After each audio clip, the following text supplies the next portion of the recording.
My name is Jerry Hiett. I was born in Halstead, Kansas, and my birth certificate and my dad's birth certificate both dated 6 a.m. March 7th. Thank you. And so, tell me about your parents. Who were they and what were they like? My parents, originally my father was one of three sons of the gentleman that raised Persian horses for the farming business back in early 1900s, and he left that farm, and moved to Hutchinson, Kansas, and became the manager of a hobby farm for an extremely wealthy automobile dealer that was the largest dealer, not by numbers of one town, but through his whole chain, sold more General Motors cars than any other dealer in America. And he was based in Hutchinson, Kansas. But the farm was it was a tax write-off. And he showed horses. Sometime or other during the years, we had every type of horse there was. So tell me about your mom and dad again. What were their names? Oh, my father's name was Fred Hiett. Mother's name was Edna May, but she did not use the Edna. May Dickerson Hiett. And I had three siblings. I have an older sister that just recently passed away, that was in Topeka. She was a nurse for many years. I had a sister just 4 years older than me that married a doctor who became the senior urologist in the United States Army. When he retired from that, he became dean of intern surgery at Johns Hopkins, so he's pretty well known. But my younger brother died in an accident. At that time, both he and I were showing horses in minor shows, but Mr. Davis, the owner of the farm, contacted the right people at General Motors and said, I want you to sponsor a class for grade school age kids at the American Royal. And they said, fine, we'll do it. And they sponsored the class.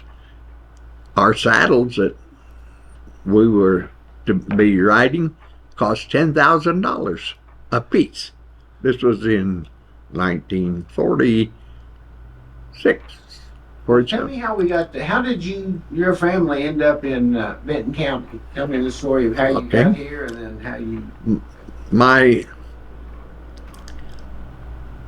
I was in Denver at the time, but my parents, the second time they came down.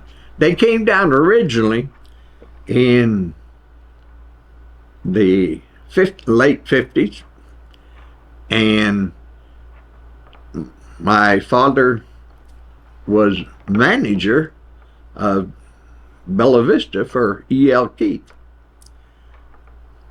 which he didn't stay there very long because he didn't like the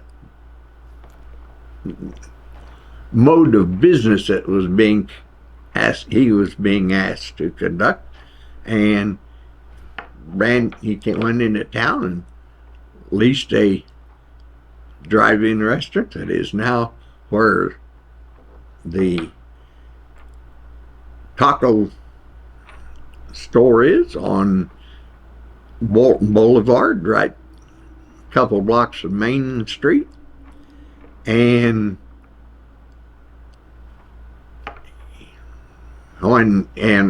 then they moved back to Hutchinson, came back, but they fell in love with Rogers in Bentonville area. They came back in a couple of years later, and we came down for a visit. I had sold out my interest in a photography studio system in Denver, and we came down for a visit and never left. We stayed. So how old were you then, and what was it like here? What do you remember when you came? How old were you, and what was it like? Well, I was in my 30s. It was a small town. I think the population of Rogers was about 5,000 at that time. Bentonville was about 2,000, roughly. In fact, my wife says, "Oh, I miss the old Rogers." We lived here from up until about the turn of the century. We never took a key out of a car when we parked out here. We never even locked any of our doors. There wasn't any need to. There wasn't any crime in Rogers. How did you end up from moving here to the newspaper business? Okay. I had a background in newspapers originally. Then I had been in photo studio business, and I got down here and I joined my father's auction business because we decided not to leave. And I handled the business department and he handled the merchandise part. And I would go in the newspaper and they talked my language and I talked theirs, and we just got to become friends. And about a year later, they asked me to join the staff as executive editor. Well, I'd been editors before, news city editors and different editors, but I'd never been the absolute top editor in a newspaper, and I took the job.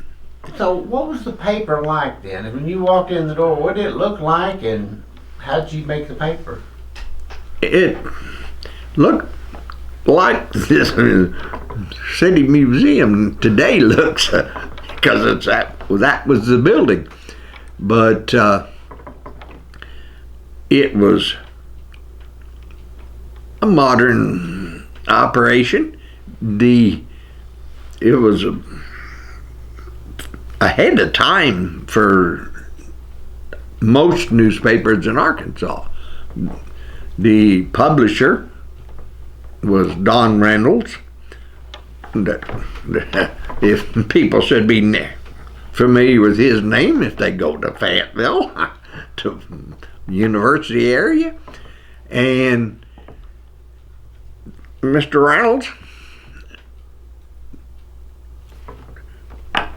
was ahead of his time. He was a major, he had newspapers everywhere, but the number one newspaper, if you looked at Don Reynolds' airplane, that number on that tail number was the date that he bought the Rogers Daily News. It was his favorite newspaper. It was best equipped in the chain. And so it looked very progressive. And we were afternoon newspaper at that time, but it was one of the first offset newspapers, whereas most of the newspapers around here were letterpress. The morning news was shortly after I got there was fully offset. Talk about the transition from an afternoon paper to a daily paper. When was that made and how did that help? Okay, the transition, I had left the paper before the transition was complete.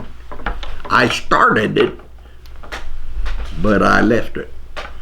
I came home one night and my son said, Grandma and Grandpa and his big sister going to the fair. And I said, don't I get to go? And he said, no, you never get to do anything with me. 2 weeks later, I was no longer editor of a newspaper. I left. I quit. My son told me I was spending too much time in the office rather than spending it with the family. And a lot of people would not have taken heed to that, but I did. And I went back into the family business where I could be with my family rather than be sitting in an office separated from them 18 hours some days. Because the newspaper, the editor's job, I didn't punch the time clock. I spent all the time it took to do the job. And I spent too much because I've always considered myself a perfectionist and I spend too much time doing things. But so what all would you do? Would you write the stories and take the pictures and edit too, or I tell do. me what all you did?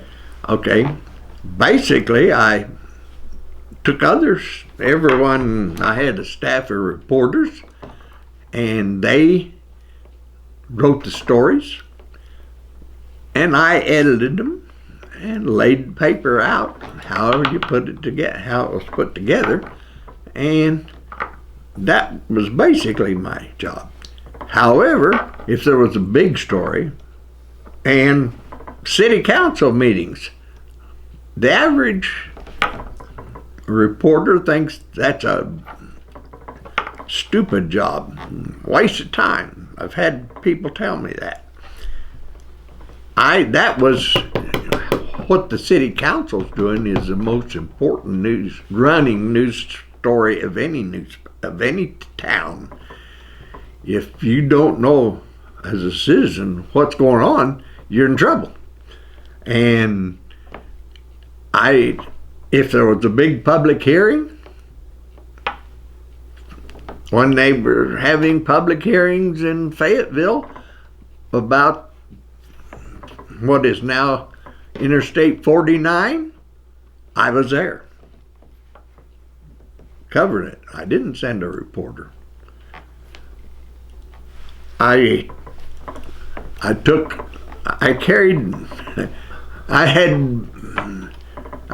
been a photographer since I was a teenager. Is how I got in the newspaper business originally was because of my photography in years earlier. And nobody ever saw me when I didn't have 3 Nikons hanging around my neck. One over each shoulder and one around my neck. And because in those days, you didn't have the zoom lenses like they do now. You had telephoto lenses, medium range lenses, and wide angle lenses. And that was you had to have 3 cameras or you had to switch lenses real fast. But the day I left the newspaper, I walked across 2 blocks or so to the city hall and picked up a petition for council. It was in August, and that was just timed right, because I had always been interested in politics. In fact, I majored in political science, college, with a minor in journalism. But I did not believe anybody in the media should be in politics. If you look around, it's almost universal that most people in newspapers today are in politics. But I didn't believe in that. And the day I left the newspaper, I took out a petition for city council, was elected, and served for 20 years. So why is that important? That you don't want to be working at the paper or the TV and then be in politics? Just say in your own words, that's important because? Yeah, it's important to not be connected, not be a journalist that's in politics, because there is no one, I don't care who they are, how strong they feel about their unbiased posture, they're biased. It's just human nature. If you're running the newspaper and you're in politics, you write about how great your ideas are and you poo-paw the opposition, and that's not right. And I don't think anybody can say that isn't pretty common anymore. It always has been. What are some of the stories you remember maybe that were big back in the day when you were covering news and as the editor had to make decisions of how to cover them? What were some of the stories? Well, one of them was on a Labor Day weekend when he knew that there wouldn't be anybody working. A gentleman that had a business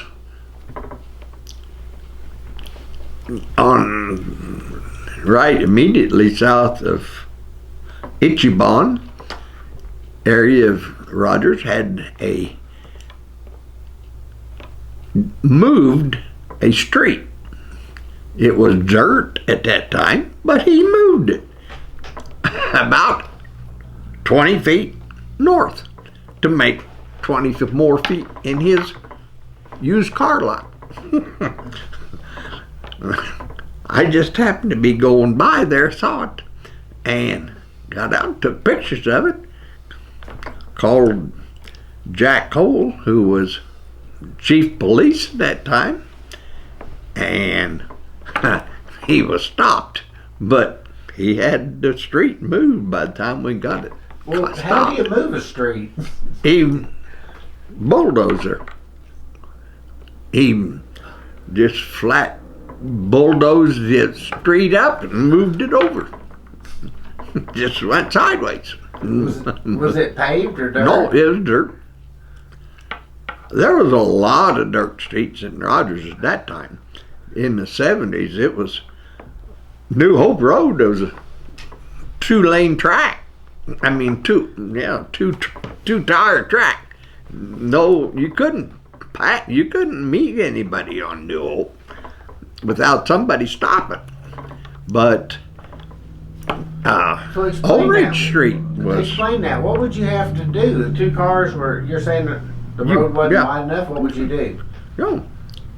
There was just 2 tire tracks, grass in the middle, grass on both sides, and if you was going east and somebody was going west, one of you had to pull off over in the grass and stop while the other went on by, and then that person that stopped went back over in the lane and took off.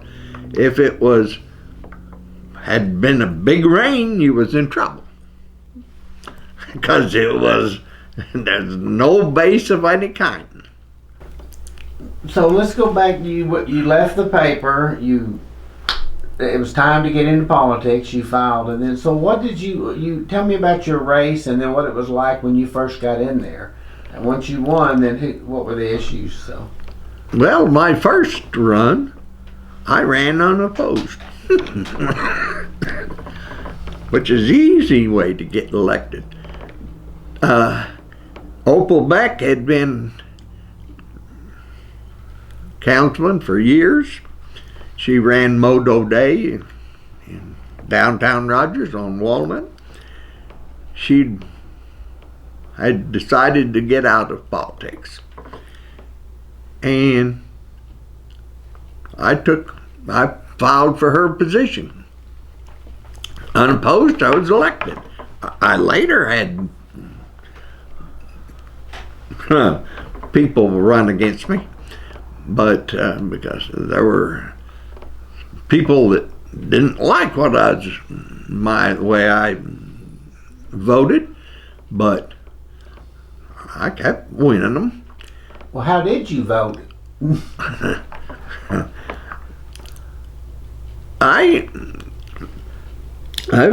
I voted on city council, I looked at the future, and if I knew we were going to grow. I knew we had to increase our services, and a lot of people didn't want to do that. They didn't want to spend that money on building up, hiring new firemen, hiring new policemen. In fact, at that time, our fire department was volunteer. We had a fire chief, and a couple other people. Everybody else was volunteer. And I knew that we couldn't run a good-sized city with volunteers forever. And so,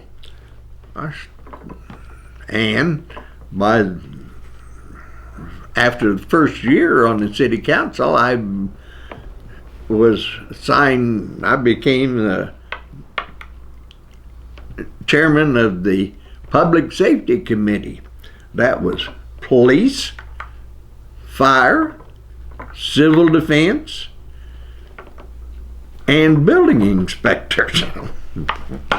That was a mouthful. Well, what was the town like then? And specifically, wasn't that kind of a boom time for Daisy? Let's talk about what Daisy was like back then. Okay. Daisy, when they came down here, started the boom in Rogers. We had boom years before with the apples and then with the chickens, but when Daisy moved in and they were let it be known business-wise throughout their, the chain of that what their results were per man hour on their production, other businesses, Crane Deming, plumbing company, plumbing supply company, heard how happy that Daisy was here with the employees. They moved the plant in, and they found out within 2 years that the production per man hour in Rogers was half again bigger than it was in any other facility, any other manufacturing plant they owned. They let that be known. And businesses, big companies started moving in. Union Carbide moved that big plant in here. Now they're known as Clorox, but it was Union Carbide that started the Glad bag plant out on 13th Street, and ran 24 hours a day making trash bags. And they dominated the trash bag business nationwide. And it was from what was produced in Rogers. They again reported per man hour, their production was higher than anywhere. And that just kept bringing in more and more businesses, and we got to where we are today. What did you do for a living after you left the newspaper business? Okay. Council doesn't pay much, so. At that time, the council was $25 a meeting. Well, $25 a month, I believe, the first year or two, and then they got $25 a meeting, and now I hate to think about the difference in then and now, but because the work stayed about the same, but I went back in the family auction business. We were basically antique auctioneers. My grandmother went in the antique business in 1907. My dad grew up in the antique business, and I grew up in the history business. So we were the leading auction firm in Northwest Arkansas for years until I retired. And when I retired in 95, I believe there were 30-some people in Benton and Washington counties that advertised themselves as auctioneers, and we sold more in a year than all of them combined, according to taxes. Well, describe what it's like going to an estate auction, and at least because the way I remember them, it's more than a sale; it's kind of a social event. Yeah. Talk about that. An auction is an auction is it's how antique auctions are a different world than most people think of as auctions. They say, "Oh, you must really know how to talk fast." I didn't talk fast. I talked rhythmic to get people. That's a psychological thing, the rhythm.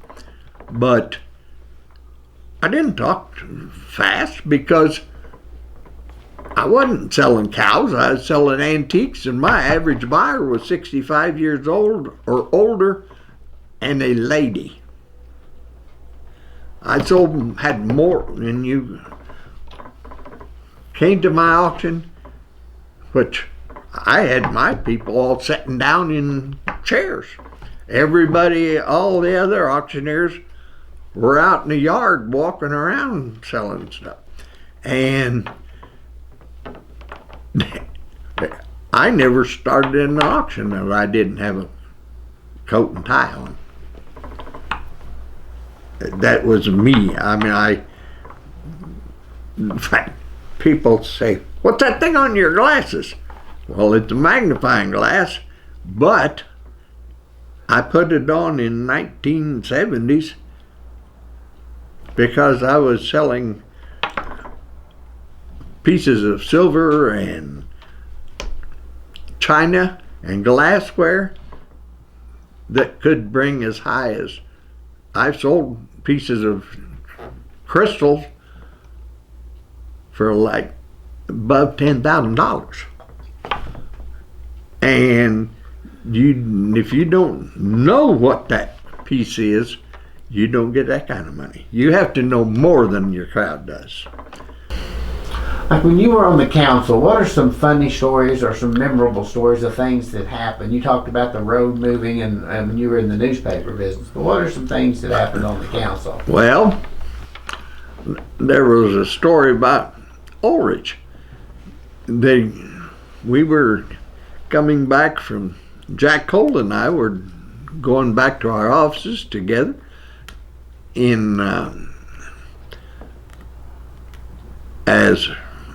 after a Rotary meeting, and he got a call from his office that there was a problem out on Ulrich.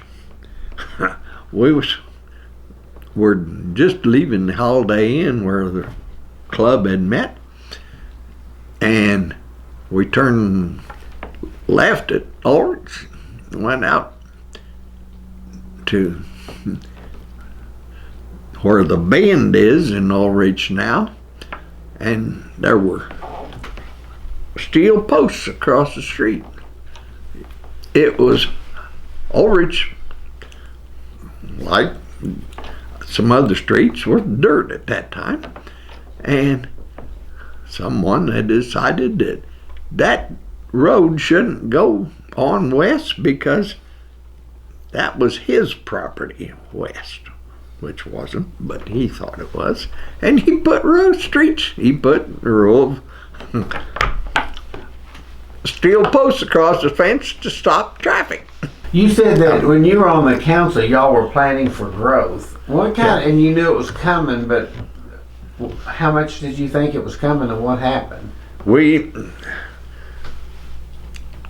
knew the council as a council, we knew that Rogers was going to grow because of the industries that were coming in here, one right after the other. And you can't keep bringing in industries without bringing in people to work at them. And we had, it was a balancing problem for the council because we had to stay ahead of the growth, but we had to always anticipate what the growth was going to be. And that was tougher in those days than it is now because we were started out at 5,000 people and went to 55,000 people overnight. And now we're still growing, but it's not at the rate we were growing at that time, percentage-wise. From the time you were in the news business and on the council, who are some of the mayors that stand out that you remember that are memorable, and talk about them? Well, we had one of the standout mayors that I served with was Jack Cole. Jack Cole had been police chief.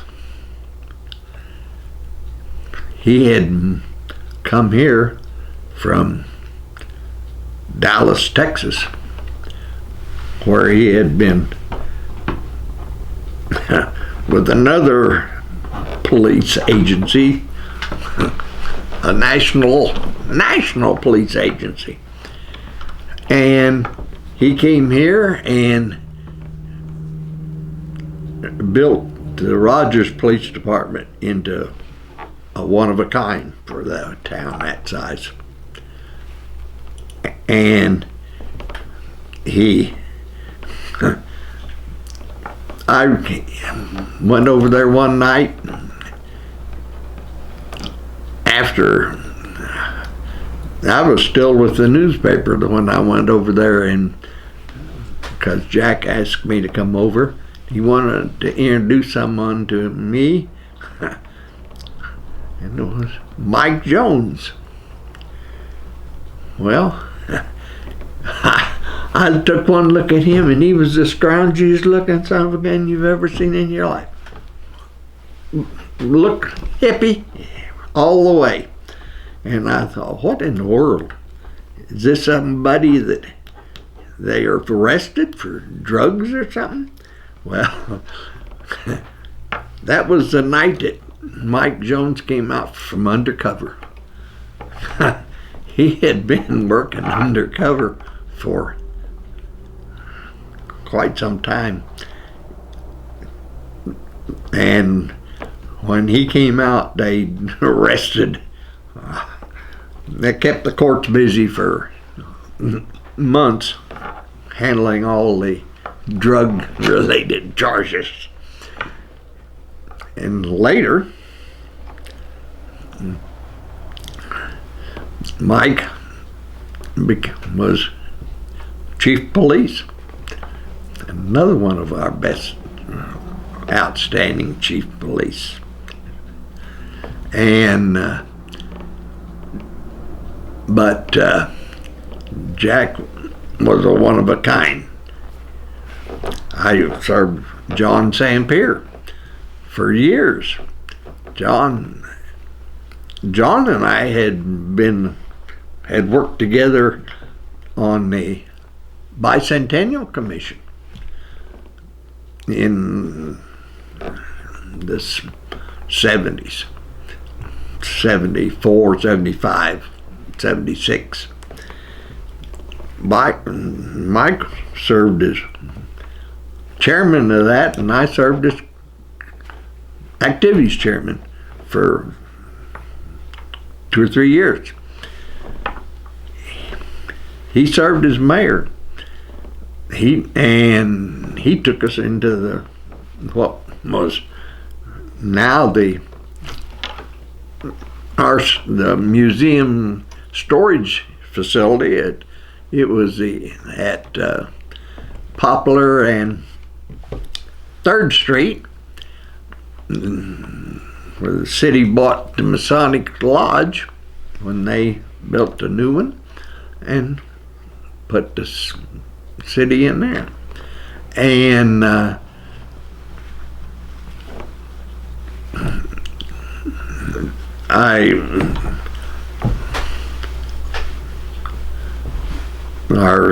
present representative in Washington was our mayor for several years. Talk about your service on museum boards, starting with the first. Well, to start with, the museum was a bicentennial project. And John Zampier and I were both on the board, on the commission. They called it the steering committee, Revolutionary Bicentennial Steering Committee. And Vera Key, a well-known lady here in town, came to ask to come to our first meeting, and she asked this committee if we would support a museum, and we all agreed that we would. So that became our first project. all other projects throughout the year were that raised money, were funds for the museum. And my whole family, including my 2 children, who were 3 and 6, I believe at the time, became friends of the museum before we had a physical museum. And they were the 2 youngest members of the Friends. When we got back on later, my father was one of the original commissioners. I was very supportive of the museum as a member of the council. I made sure that they had what they needed to run. Museums, in my opinion, are important because they tell the story of the past. If we don't know where we came from, we don't know where to go. You have to have continuity, and museums are a tool. It's amazing. I served 17 years on the commission, and I'd be there, and somebody would come in and go through the museum, and they would ask about certain things, and we'd explain to them what it was, and they couldn't believe that things like that had ever happened in Rogers. For example, what are some of the things they didn't believe? Well, the average person on the street doesn't know that Will Rogers,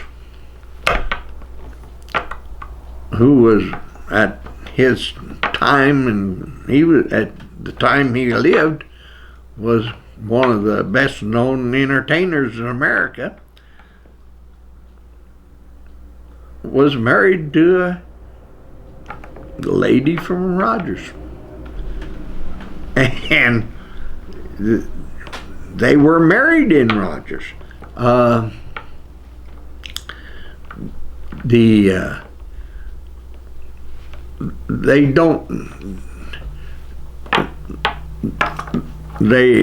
average person doesn't realize that they know, most people know that the city's name for the president of the Frisco Railroad, because he brought a railroad through Rogers, but they don't realize that, well, right in front of my house here's the original traffic route for Northwest Arkansas is the Butterfield Stage route. Old Wire Road from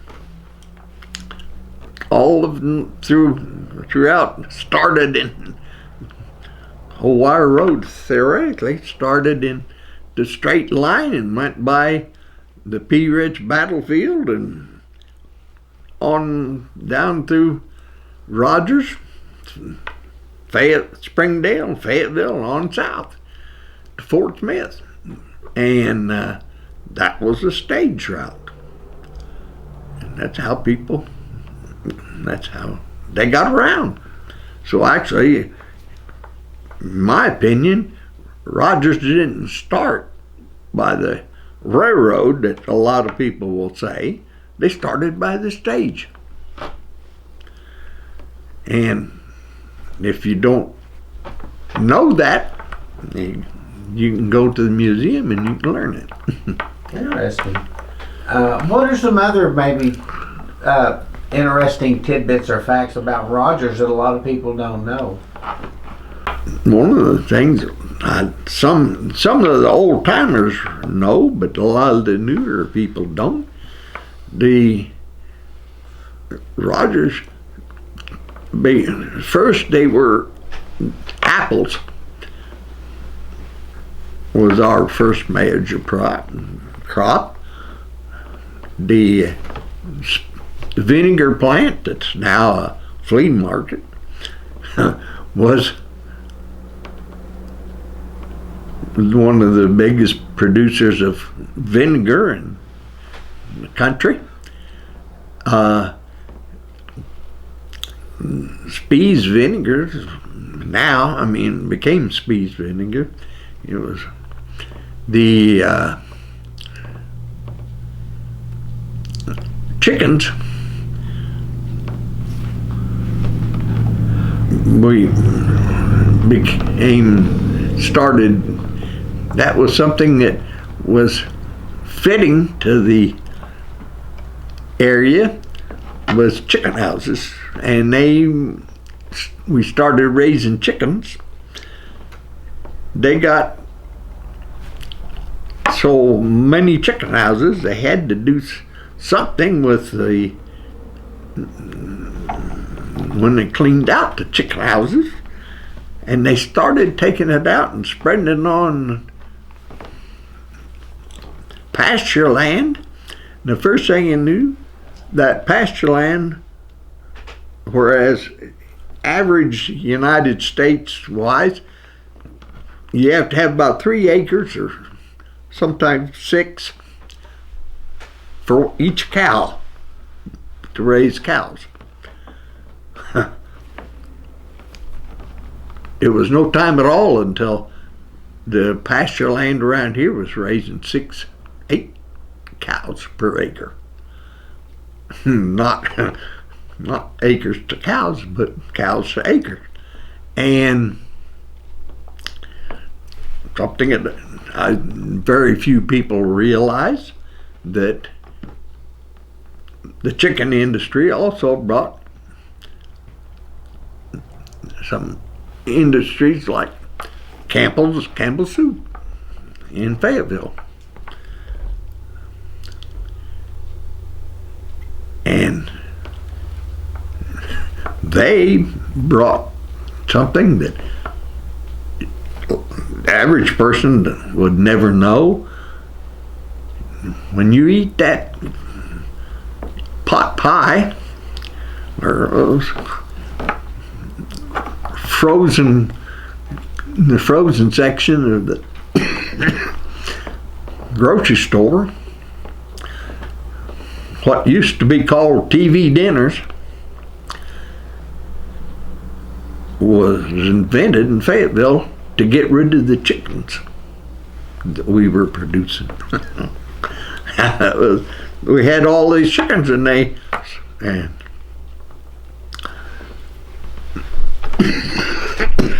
Mr. Shreve, that was president of Campbell Soup, says, I bet you if we put those in a chicken pie and froze it, we could sell millions of them. He did it, and he sold millions of it. TV, that was just the right period. TV was just getting universal.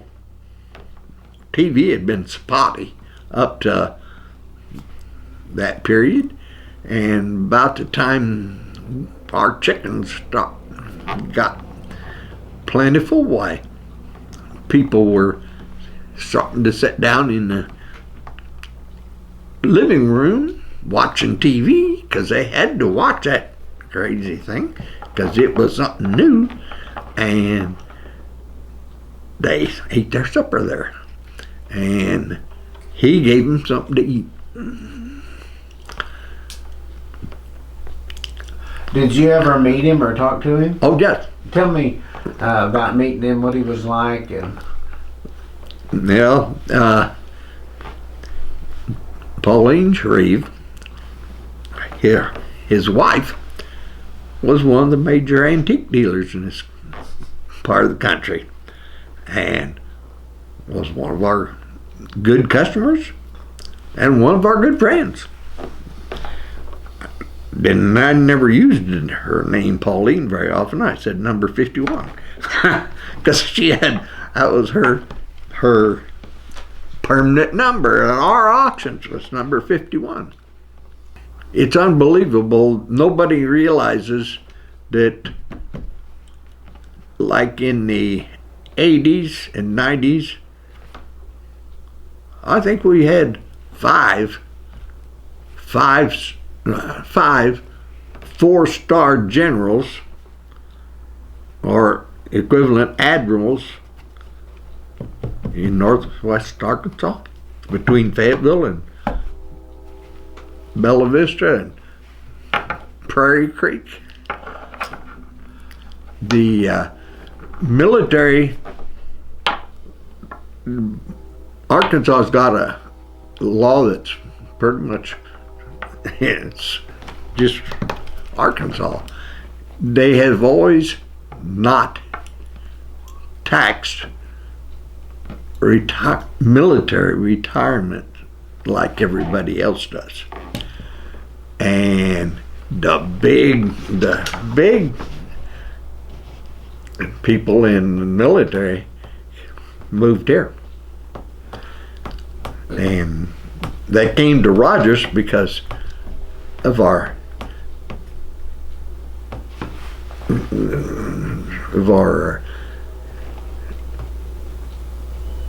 the lake and the terrain and it sort of just who wants to move to Little Rock? Speaking of the lake, what do you remember of before and during and after the filling of the lake? Well, before they filled the lake, Montanay Pyramid was a major tourist site here. That's something else that a lot of our population today doesn't realize, that Coin Harvey that built Montanay ran for president. Was actually on the ballot for president nationwide on the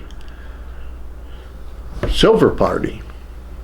A lot of people today don't even know that we even had that was ever Ichiban, but that bar and U-Haul place on South 8th Street, Ichiban, was the brainchild of one of our, at that time, relatively new citizens that had moved here from New Orleans because he had 2 small children starting school, and he was so wealthy at the time that his children couldn't go anywhere off the compound without armed escorts. They couldn't go to school without it. He built Greystone at the end of Highway 12 bridge.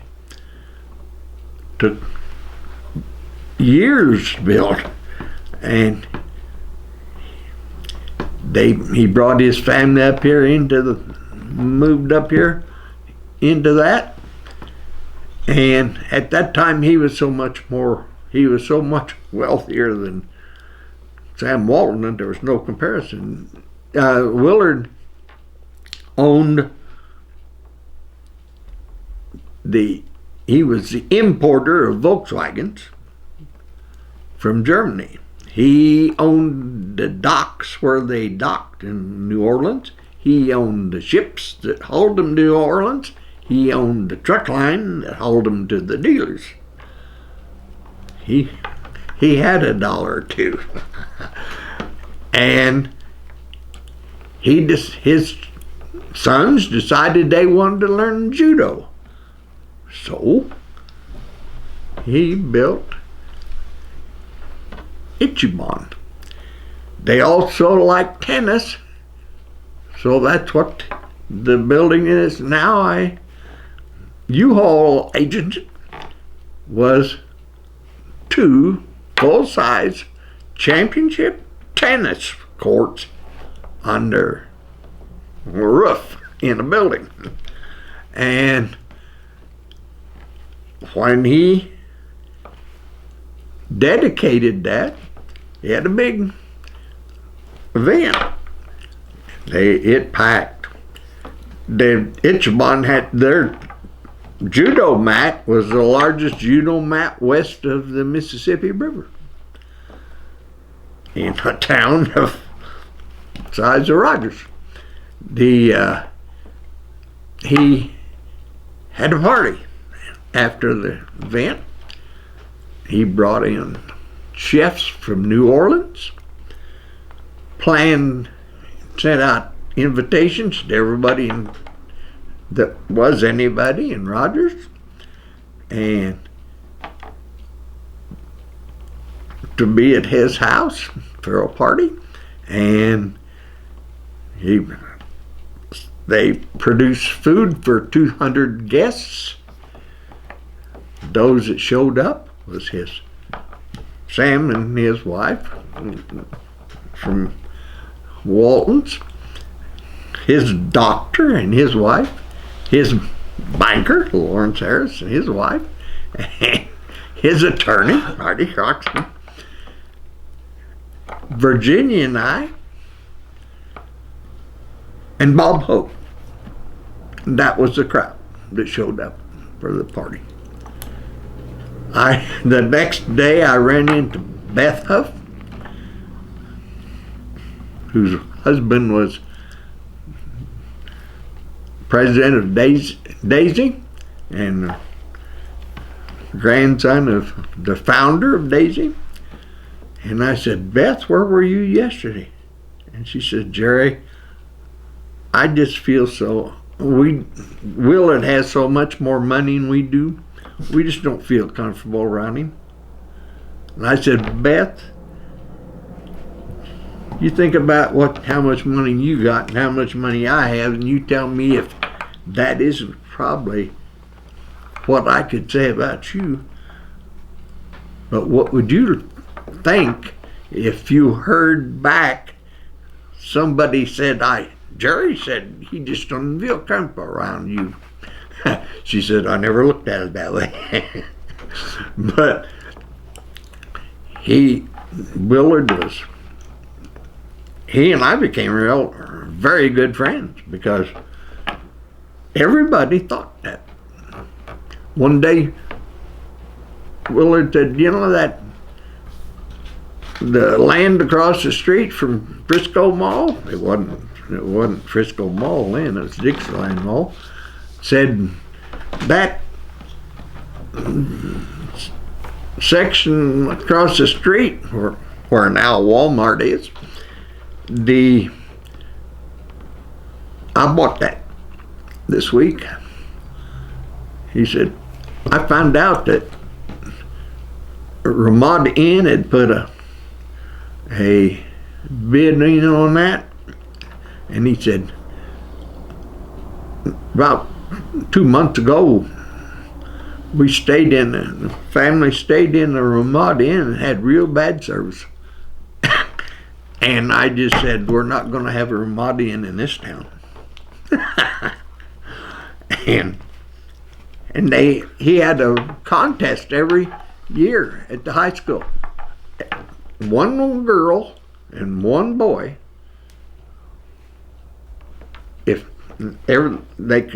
anybody in school and seniors could write an essay on why you should not smoke. The best essay by one boy and the best essay by one girl got a brand new Volkswagen. Drive to school to make all the other kids happy. Maybe it would pay not to smoke. So why was smoking such a big issue with him? And talk about the... I do not know why he didn't. I never figured out why it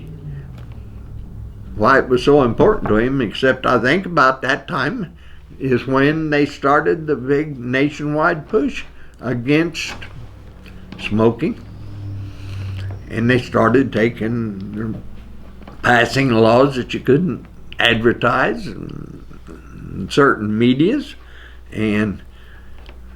but he was one that if he had, when he built his house, the contractors were from New Orleans that he had used before. If he walked in, he was a perfectionist. What I mean a perfectionist. If he walked in and there was a scratch on someplace on the rail, the banister of the stairway to the second floor, they took the whole banister out. Not that one piece, the whole banister out, shipped it back to New Orleans to be refinished. So you met him, Willard? Yeah. What was he like? Well,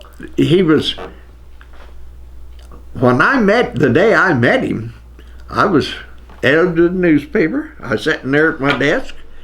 He walked in, he introduced himself. He was small in stature, but he just, when you looked at him, you knew he was somebody. And he said, introduced himself, he was Willard Robinson, and he was going to build this big sports complex here in Rogers, and wanted to give me a press release, which I took, and we ran it. And he started coming in with updates, and we ended up talking. And then he came in one day and he said, "I'd like to see where we stand today." He said, "Can you go to lunch today?" And I said, "Yeah." And so I went to lunch with him. Well, we did that for a while, and we'd go out and look at things. And then one day he just said, "Let's just go to lunch." And we started going to lunch. And it was weird. People thought, what in the world is that joker? How in the heck is he running around with this ultra billionaire? And it was just because we didn't care about money. Wayne just fit. I liked him, he liked me, and we just went from there. And when he died, I was really, it affected me, just like if an old school chum that I had been with for years had died. We're talking about the owner or the manager of Daisy and his wife. Mm-hmm. And one of the interviews we did, I think with Jonathan Barnett, he said they were real influential in the starting the Republican Party in Benton County, and recalling kind of like the rest of the country, the change. Can you talk about them and what their role is, kind of behind the scenes? They were very instrumental. The Huffs were very instrumental in changing the politics of the state of Arkansas. Overall, it started in northwest Arkansas. When they came here, there was only one elected Republican in the state of Arkansas, period. And that happened to be the sheriff in Benton County. And there was no other Republicans elected. And they started the Lincoln Day dinner. And in fact, the first Lincoln Day dinner Virginia and I went to, there were 12 couples. It's a little bit different today, but there was 12 couples at that Lincoln Day dinner. It's gone that far. And it went from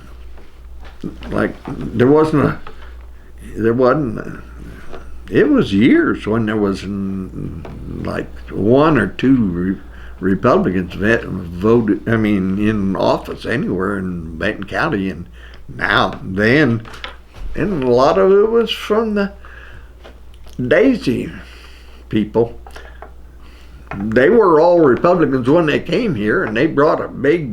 About what year was that when you had 12 couples at the Lincoln dinner?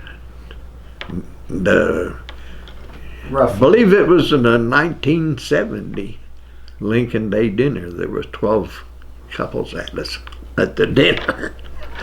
And it has grown immensely from that. But I can't recall who the speaker was at that meeting today, but he was very instrumental in the Republican Party, National Republican Party. He had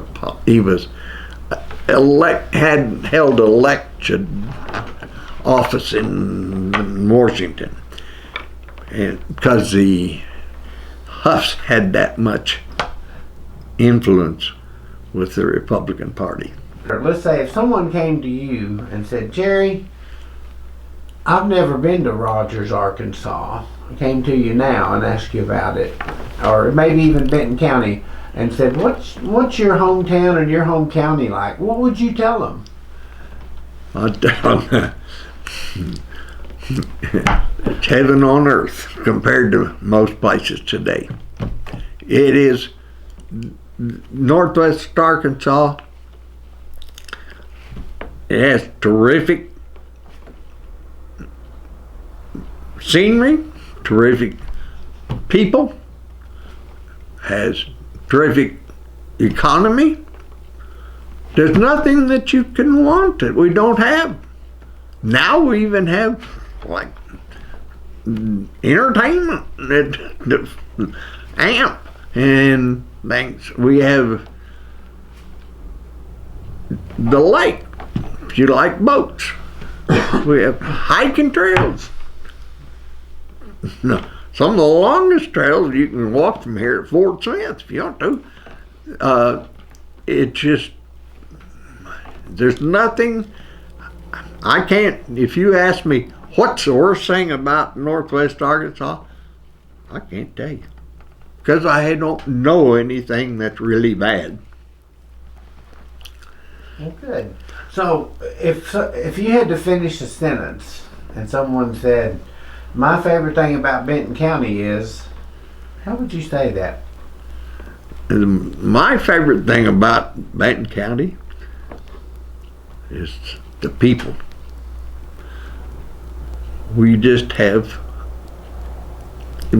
have any bad elements that I can name. It's overall we have a good population. When we're talking about the business, the industries coming here, and it also ties in with why I like it here.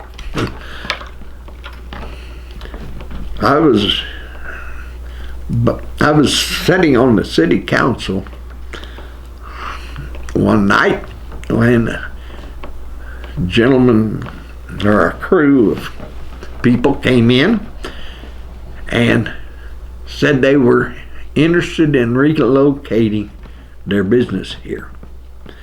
They wanted to start a new business. No, not start a new business, but they wanted to start a branch here. They were from Belgium. And they made steel wire for radial tires. And they had decided Tulsa was working like crazy on them, and they said, we've looked everything over, but there's one thing Tulsa can't give us, and that's what you have here. The scenery, the recreational facilities, the type of people you have here. We're going to build our plant here. It's going to be out on Hudson Road. Is a site we've picked. It will be 10 acres under one roof to make steel radial tires. They were just making the steel. And they moved their plant here. And the gentleman said, to show you how much we think of your area, we have plants all over the world, in every country, major modern country. This will be the only plant in the world that is not on a waterway to ship our product out and ship our steel in. And we're going to truck it in, the heavy steel, to make those wires out of, and we're going to ship the wire out by truck. And he said, it'll be the only plant in the world that does that. And it still is, to my knowledge. The company was Becker Steel, and they are still on 102